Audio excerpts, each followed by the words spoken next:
Cotton cola. Ferb, I know what we're doing today. From its premiere on the Disney Channel in 2007 to its finale in 2015, Phineas and Ferb has provided us with creative, hilarious, and infectiously fun episodes. It was always great seeing the two imaginative brothers build something new every day of the summer. There are so many great and unique episodes of this acclaimed animated series, but for this specific video, I can only pick 10 as my all-time favorite. Here are my top 10 favorite episodes of Phineas and Ferb. Just a heads up, there are going to be some spoilers ahead. You've been warned. So stick with us, cause Phineas and Ferb are gonna do it all. Mom! Phineas and Ferb are making a title sequence! Number 10. Phineas and Ferb's Quantum Boogaloo. This inventive and time travel themed episode, where Candace from the future is somehow able to go into the past and finally bust Phineas and Ferb, she returns to her own time and finds that a world without her brother's creative minds is a bleak one, and she must fix the mess she created. This episode really takes advantage of the time travel theme, and we as an audience get to see what many of the characters, including Candace and Mom, will be like in the future. Ironically, we don't get to see Phineas and Ferb as adults though, which is slightly disappointing. Regardless, it is still a great episode. Number 9. Phineas and Ferb get busted. Candace finally busts Phineas and Ferb, and the two brothers are forced to go to a military school where all the creativity is forcibly sucked out of them. Consequentially, Candace finds that summer without her two brothers around is quite dull, and she ends up trying to save her brothers by restoring their creative genius and breaking them out of the prison-like school.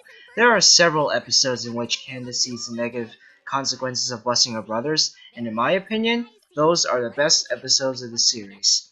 Phineas and Ferb Get Busted is no exception. It is a great episode.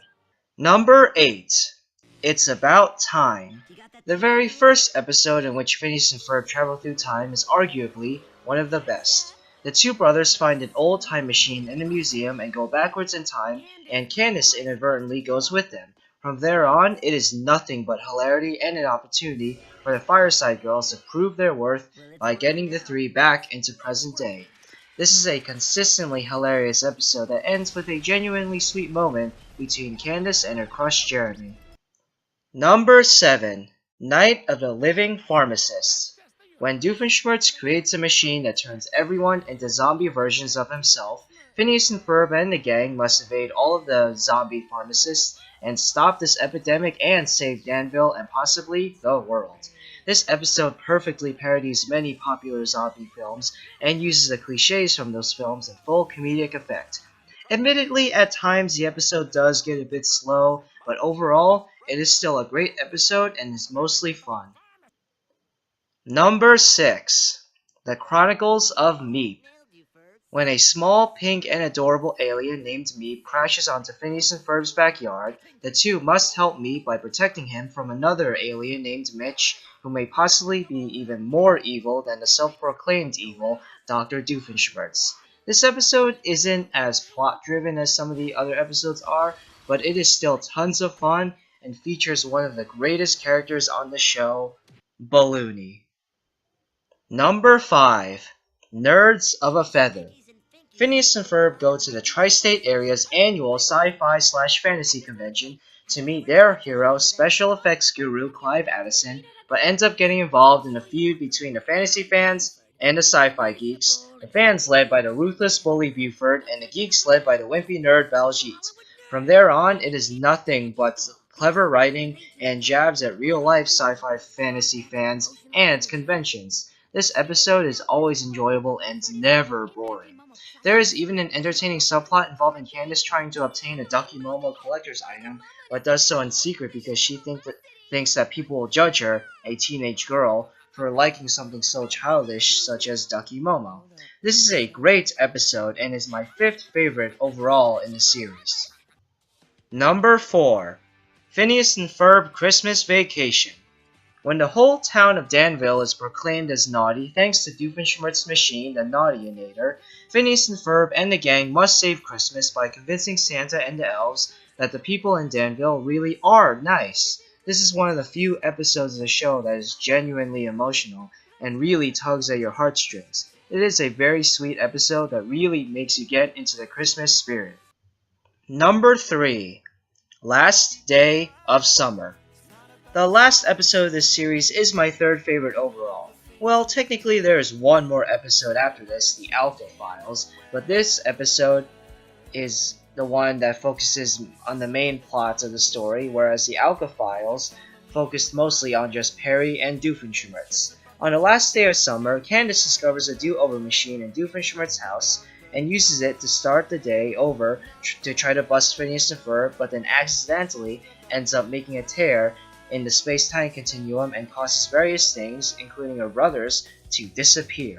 This is a surprisingly intense episode that makes you genuinely concerned for all the characters' safety and ends with a great song about all the adventures that the gang had and how those adventures would be meaningless if they weren't spent with friends and family and other people you truly care about. Number 2. Summer Belongs to You. Phineas, Ferb, Isabella, Baljeet, Buford, and Candace go into a flying vehicle that the brothers made and attempts to travel around the world in less than 24 hours. Things get complicated when the vehicle starts malfunctioning. This is an incredible episode filled with catchy songs, hilarious moments, and an ending so upbeat and joyful that your cheeks will hurt from smiling so much. And my favorite episode of Phineas and Ferb is Dude, We're Getting the Band Back Together. When their dad forgets about his wedding anniversary, Phineas, Ferb, and Candace attempt to get the members of their parents' favorite band, Love Handle, to reunite and perform in a special anniversary concert for their parents. There are so many things I like about this episode, from the excellent songs to the clever jokes, but what I especially like about this episode is that the brothers and Candace are working together, and is one of the few where Candace isn't going against her brother's plans and trying to bust them. This is a sweet episode and is definitely my favorite episode of Phineas and Ferb ever. Anniversary, darling.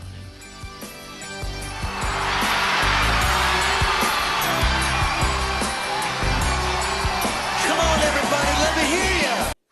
It's just about the time we spent together. It's just about the time